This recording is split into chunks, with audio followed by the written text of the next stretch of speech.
The history of Glasgow is built on the foundations of the shipping industry. Working class heroes who needed sporting gods to inspire them. Snooker has had its Scottish pioneers over the years. The likes of Walter Donaldson, world champion in the Joe Davis era in 1947 and 1950. Murdo MacLeod, the first man from north of the border to win a match at the Crucible. And John Ray, who was the first Scot to record a 147 back in 1989. But these trailblazers didn't launch the nation's love affair with the game. That role fell to a very special man. So I was sort of the only one being successful in the game. We had a time, sort of, when I turned pro, there was professionals that played well until they got on TV. Then obviously I came and did very well at the game. All the other players see Stephen doing well and they realise that they can do it. There's an endless amount of Scots that have been doing really well. He is basically the catalyst for it all. Players like myself coming through, and then Al McManus obviously before me, and then obviously Steve Maguire and Graham Dott just a little bit after me. And he was the reason why I suppose Glasgow's doing so well now. And he was winning everything. It was just, it was scary how much he was winning. It was scary how far afield he was to any other player. So right away he was a hero. You know, I used to love watching him playing. The whole country, you know, got excited about it, and from that, you know, it's just took off. Every snooker club since then was just really busy. You know, everywhere in Scotland, not just Glasgow, everywhere. You know, it just down to one guy sort of dominating the sport.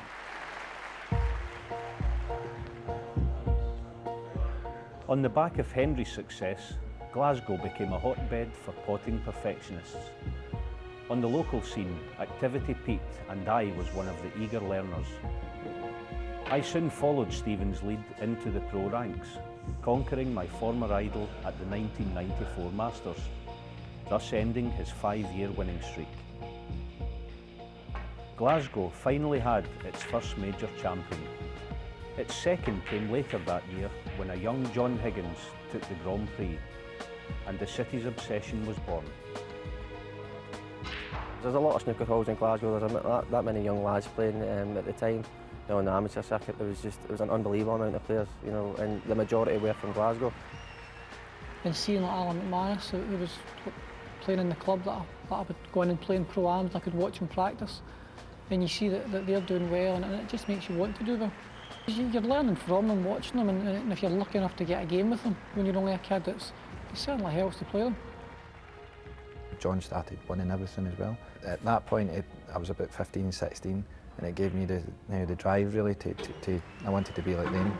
The fact that, you know, like Al McManus, Steve Maguire, you know, all the lads, you know, sort of grew up here, and you know that they're really, really well known. You know, when they get out in Glasgow and stuff like that, they're recognised everywhere. You know, and it's great to have a tournament back here in Glasgow again.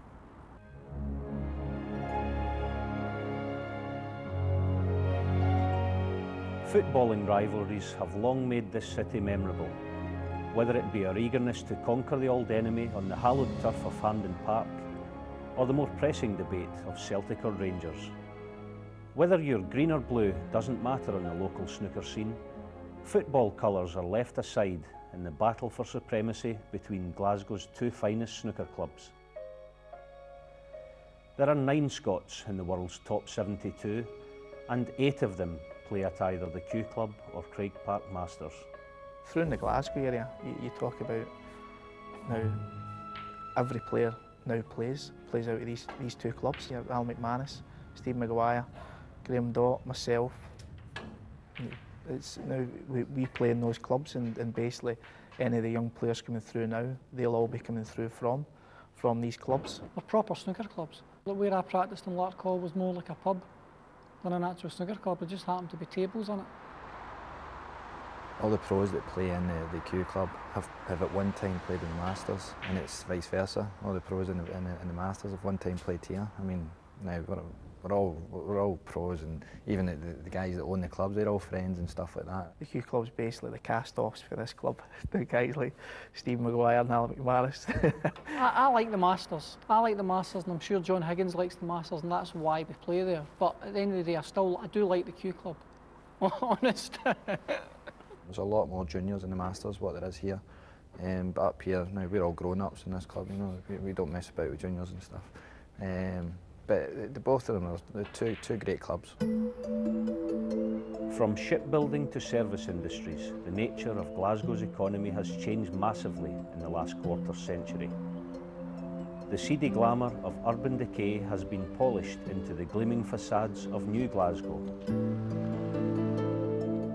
Nowhere is that transformation more apparent than on the site of the former Queen's Docks.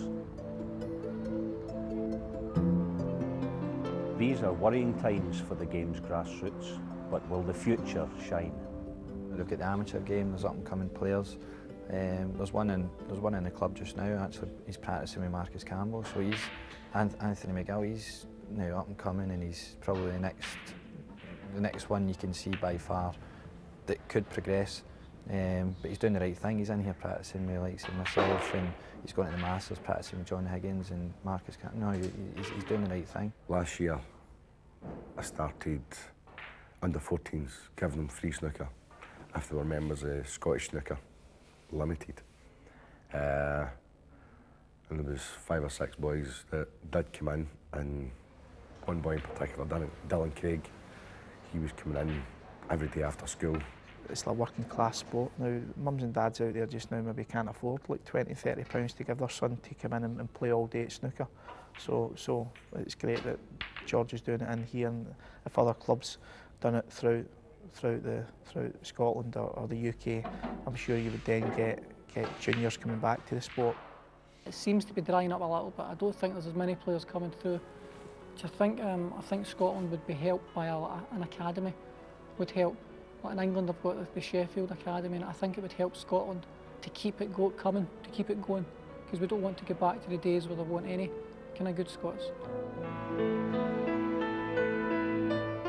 This is the first year of the Grand Prix at the Scottish Exhibition and Conference Centre.